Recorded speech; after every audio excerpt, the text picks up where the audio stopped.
Hero Cowboy Saves Girls. Apache Mom's reward changes everything. The wolf's guttural growl sliced through the frigid stillness of the Arizona winter, a sound as sharp and unforgiving as a blade through flesh. John Smith, his keen ears instantly alert, subtly shifted his weight in the saddle, his horse responding with an almost imperceptible halt. The vast expanse of northern Arizona stretched around him, a stark white canvas under the pale December sky, a land both breathtakingly beautiful and brutally unforgiving. The echoing silence was broken a second time, this time by a higher, distinctly human sound. A child's cry, small and fragile against the vastness of the wilderness. John reacted instantly, dismounting with the practiced grace of a man who had learned to move with both speed and purpose. His Winchester rifle, a familiar extension of himself, slid effortlessly from its saddle scabbard into his calloused hands. 3 years of solitude had taught him the brutal truth of this land. Hesitation was a far deadlier enemy than the biting cold. "Easy, Buck," he murmured to his horse, his voice a low, calming rumble. "Won't be long." His boots crunched through the frost-covered earth as he followed the sounds, navigating the sparse cover of juniper and scrub oak. The wind, a malevolent presence in the desolate landscape, whipped around him, its icy teeth biting through his thick coat, carrying the scent of pine and the promise of a coming snowstorm. He found them in a small, rocky clearing, 2 young Apache girls, no older than 6 or 7, huddled close together for warmth against a large boulder 10 yards away. A gray wolf, its ribs starkly visible beneath its thin winter coat, circled them menacingly, hunger overriding any sense of caution. The older girl, displaying a courage beyond her years, stood protectively in front of her younger sister, her small arm shielding the child. In one smooth, practiced movement, John raised his Winchester. The wolf, sensing the presence of a predator far more formidable than itself, turned, its hackles raised, yellow eyes flashing with a mixture of fear and defiance. The sharp crack of the rifle shattered the stillness, the sound echoing across the desolate landscape, the reverberations swallowed by the endless expanse of the Arizona wilderness. The wolf collapsed mid-snarl, its last breath a puff of icy air, disappearing into the cold wind. The girls remained frozen, their dark eyes wide and darting nervously between the fallen animal and John. Slowly, deliberately, John lowered his rifle, crouching down to their level. "You're safe now," he said softly, the gentleness in his voice surprising even himself, a stark contrast to the harsh realities of his solitary life. "Wolf can't hurt you no more." He unscrewed the cap of his canteen, offering it to them. The older girl hesitated, her gaze searching his face, her eyes holding a weariness far beyond her years. Before taking a drink herself, she offered the canteen to her younger sister first, a small act of selfless love in the face of adversity. Their thin deerskin clothing offered little protection against the biting cold. John shrugged off his heavy coat, holding it out to them. "Storm's coming," he said. "My cabin's not far." The older girl accepted the coat without a word, wrapping it around both herself and her sister. The younger girl's gaze remained fixed on John's face, searching for something only she could understand, a silent plea for comfort and security. As John stood to lead them back toward his horse, the younger girl's small hand reached out and grasped the rough fabric of his sleeve, the unexpected touch sending a surprising jolt through him, a flicker of warmth that stirred long-dormant memories. Buck, his horse, snorted slightly at their approach, but stood patiently as John gently lifted the girls onto the saddle. The sky had darkened considerably, heavy clouds promising a blizzard before nightfall. His decision was made for him. Finding their people would have to wait until morning. "Hold tight," he instructed, taking the reins and guiding Buck toward his cabin. The cabin emerged from the thickening snowfall, a simple structure of hand-hewn logs, its stone chimney emitting a thin trail of smoke. It was not much to look at, but it offered solid protection against the approaching storm. The sight stirred little within John. It had been shelter, not home, for 3 long, solitary years. The cabin door creaked open, revealing a sparsely furnished interior. A single room with a stone fireplace, a rough-hewn table with 2 chairs, a narrow bed tucked in a corner, and little else to suggest permanent habitation. A single photograph in a wooden frame sat on the mantelpiece, the sole decoration in an otherwise utilitarian space. John settled the girls near the hearth, adding more logs to the fire to build up the flames. "Get warm," he said. "I'll find something to eat." The older girl kept her sister close, her watchful eyes never leaving John as he heated a pot of beans and sliced bread from a loaf.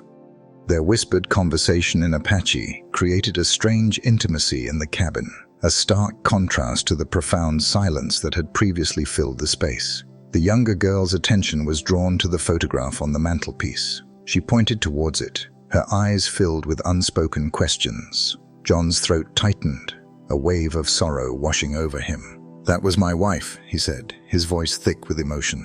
"Sarah. She's gone now." Gone. Such a simple word, yet it encompassed the devastation of watching Sarah bleed to death after the stillbirth of their son, the twin graves he'd dug behind the missionary hospital, and his subsequent decision to disappear into the wilderness rather than face the unbearable pain of returning to their Colorado homestead. The girls ate cautiously, the older one meticulously tasting each spoonful before allowing her sister to eat. John observed them from his chair, noting how the younger girl's eyelids grew heavy with exhaustion and warmth. The older girl, however, maintained her vigilance, even as tiredness tugged at her. "You got names?" he asked, not expecting an immediate answer. The older girl hesitated before replying. "Tala," she said finally. "Winona," her sister whispered softly. "John," he replied, tapping his chest. "John Smith." Tala nodded once, her gesture more one of acknowledgement than acceptance. As darkness settled outside, Winona curled up against her sister and fell asleep. Tala fought off sleep a little longer, her chin dipping and then jerking back up repeatedly until, at last, she too succumbed to exhaustion. John spread his bedroll near the fire for the girls and retreated to his own bed. The familiar emptiness of the cabin had been disrupted, replaced by the soft sounds of their breathing and occasional murmurs. He stared up at the ceiling beams, the silence no longer pressing down on him like a physical weight, but instead filled with the echoes of other sounds. Sarah's laughter, her humming, their late-night conversations, memories that had been buried for years. The silence had been broken. It was now filled with the sounds of life, however small. The sound of approaching hoofbeats jolted John fully awake at dawn. Years of solitude had honed his senses to a razor sharpness, making him acutely aware of any disturbance. The girls were still asleep by the fire as he pulled on his boots and picked up his rifle from its place by the door. The cold air bit into his lungs as he stepped onto the porch. A lone rider approached through the fresh snow, a woman on a painted pony, her dark hair braided beneath a faded red blanket wrapped around her shoulders. She halted at the edge of the clearing, her keen eyes assessing both the cabin and the man who stood watching her. The cabin door creaked open behind John, and Tala emerged, her eyes widening at the sight of the rider. "Inali," she cried, the word a prayer escaping her lips. Both girls rushed past John, Winona stumbling slightly in her haste as they ran towards the woman who had already dismounted and knelt in the snow. Their voices rose in a flurry of rapid Apache, too quick for John to understand more than a word or two. The woman's arms enveloped both girls, her face buried in their hair, her shoulders shaking with silent emotion. When she looked up, her gaze met John's across the distance. Pride and caution warred in her expression as she rose, keeping the girls close. "You helped them," she said in careful English. "I am Nia." John nodded. The wolf had cornered him, driven him to shelter in this cabin from the storm. "The debt is mine," Nia's voice carried a quiet strength. "Our way says life saved must be repaid." John frowned. No debt, he said. Just did what needed doing. Nia studied him, appraising him with a calm intensity. You are alone here. It wasn't a question, but John answered anyway. 3 years now. My husband died fighting blue coats. My father was a white traitor. I belong to neither world now. She squared her shoulders. I offer service in your home for my daughters' lives. The implication hung heavy in the cold air between them. John's jaw tightened. Don't work that way for me, ma'am. You don't owe me. You misunderstand, Nia replied. I have nowhere to return. My people cast me out for mixed blood. White settlers see only Apache. A woman alone faces death in these lands. Her voice remained steady and unwavering. This is not payment. It is survival. John looked past her at the endless white landscape, the gathering storm on the horizon. He'd spent 3 years avoiding entanglement with others, and now this woman offered complications he wasn't sure he wanted. Where you headed then? He asked. North, she replied, to find my husband's cousin near the Colorado border. Nia glanced at the threatening sky. A journey of many days. John considered the thin faces of the girls, the approaching storm, the long miles of hostile territory between them and the Colorado border. Spring, he said finally. You can winter here till spring thaw, then decide. Nia's expression revealed nothing, but she nodded once. Until spring. Weeks passed, and the rhythms of the cabin changed. Nia's presence brought a sense of order to spaces John hadn't realized needed tending. She mended tears in his shirts without comment, reorganized his meager supplies with an efficiency that surprised him, and stretched their provisions with her intimate knowledge of edible winter plants. The girls adapted quickly, Winona shadowing John during his chores, solemnly handing him tools or holding nails while he repaired the lean-to. Tala maintained a cautious distance, but her sharp eyes missed nothing. She began learning English words, collecting them like precious treasures. What's this called? She asked one evening, pointing to the chess pieces John had carved years earlier and never used. Chess, John answered. It's a game. Teach me, Tala demanded. And so he did. One afternoon in late January, unexpected visitors arrived. 2 men from the settlement 20 miles to the east, Frank Miller and Jim Dawson, men with whom John had occasionally traded, a relationship built on minimal interaction and mutual disinterest. Heard you had company, Smith, Miller called as they dismounted, his gaze fixed on Nia, who stood in the doorway. Didn't figure you for taking up with Indians. Their business is their own, Frank, John replied evenly. What brings you out here?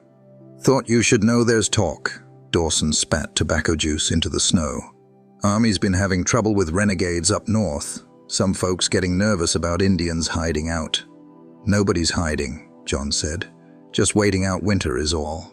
Miller's smile didn't reach his eyes. Colonel Bradley's got a militia forming, talking about cleaning house come spring. He nodded toward Nia.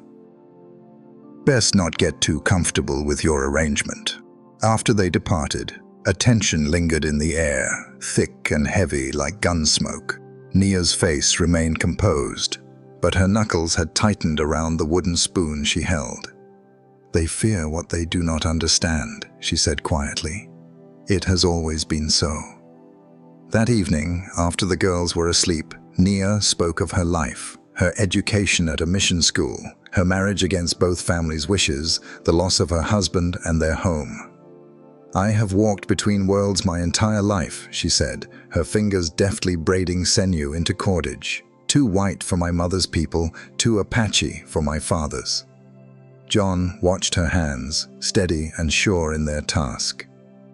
Those men won't decide what happens here, he said. They already have, Nia replied. Their minds see only what they expect to see. John poured coffee for them both. What do you see when you look ahead to spring? Nia's gaze met his across the small table.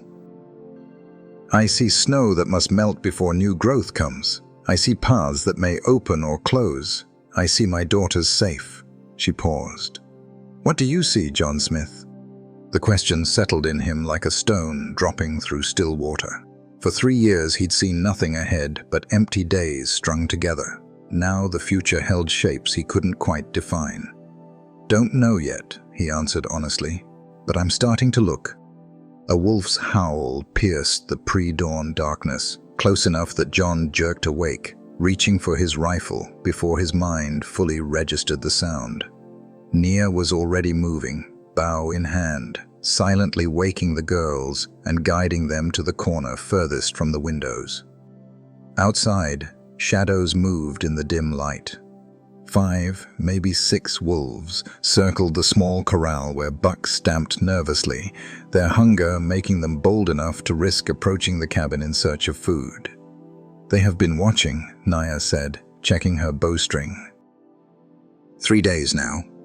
John hadn't noticed, a realization that bothered him more than the wolves themselves. "How'd you know?" "I listen," she replied simply. She handed Tala a quiver of arrows. "Stand ready." They positioned themselves, John at the front door, Nia at the side window. The wolves continued circling, tightening their formation around the corral. The first animal lunged at the rough-hewn fence, but John's shot dropped it mid-leap. The crack of the rifle scattered the pack momentarily, but their hunger soon overcame their caution.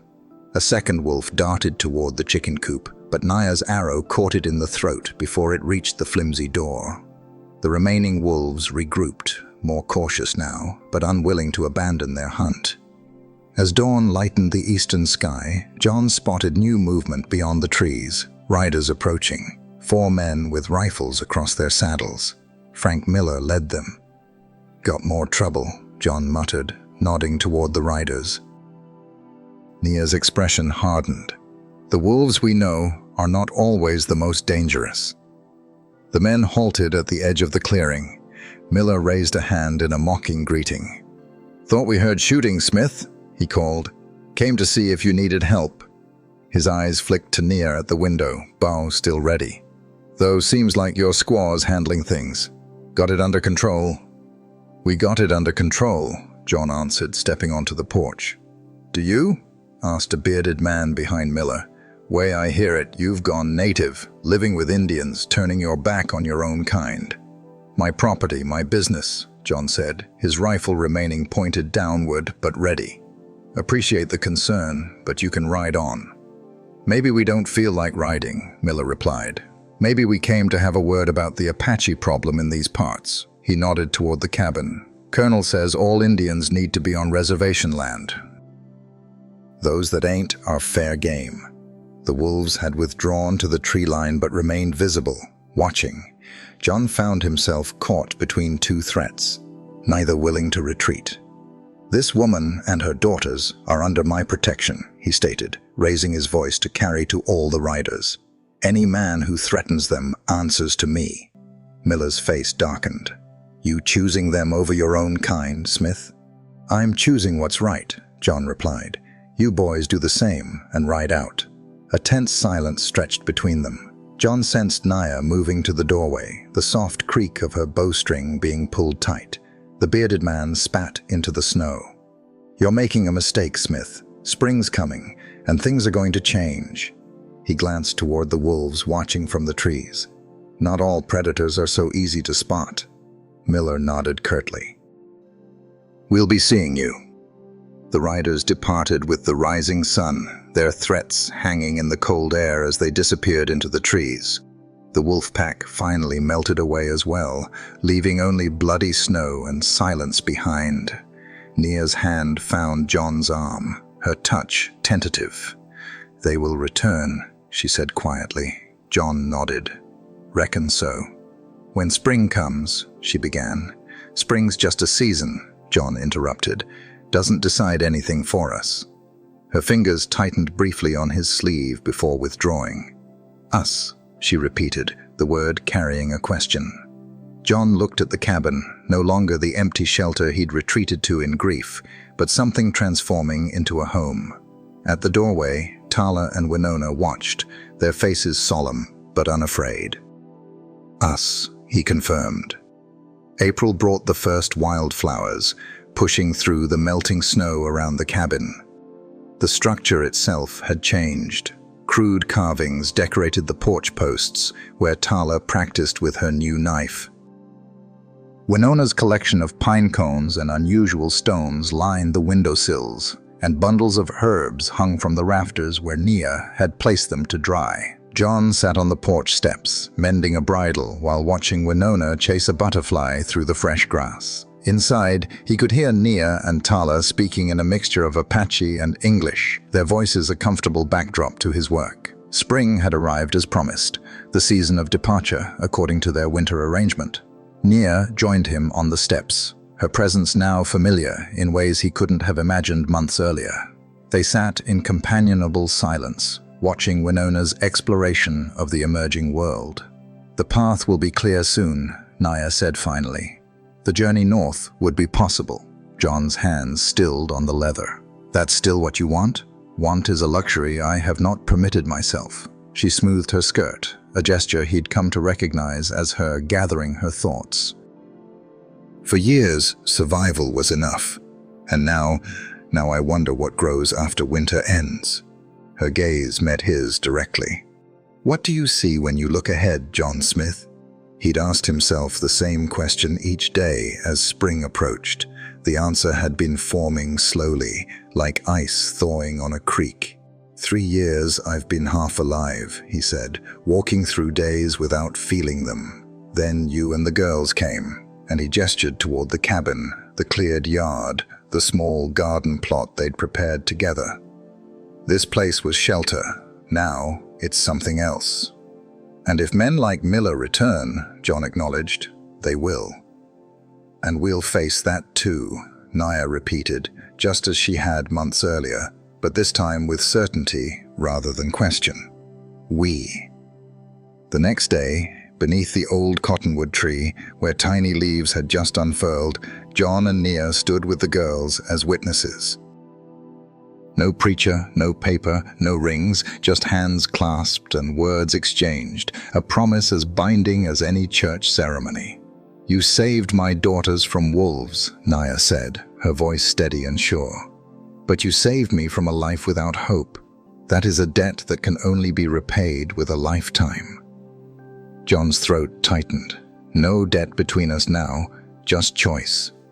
Travelers passing through the territory in years to come would speak of the family at the crossroads cabin, the quiet white man with watchful eyes, his Apache wife whose knowledge of plants could heal or harm, and their daughters who moved between worlds with unusual grace. Some whispered that militia groups had once planned to drive them out, but the attempt was never made. Perhaps it was the growing number of friends who visited the cabin regularly, or perhaps it was the quiet knowledge that John Smith's protection extended to his chosen family with unwavering resolve. What remained certain was this. Within those cabin walls, something rare had taken root and flourished, a home claimed not by blood or birth, but by hearts that recognized each other across boundaries others could not cross. And in a land where winter's grip could last beyond seasons, they had found the warmest truth of all, that family forms not from obligation, but from the choice to remain when paths of departure lie open.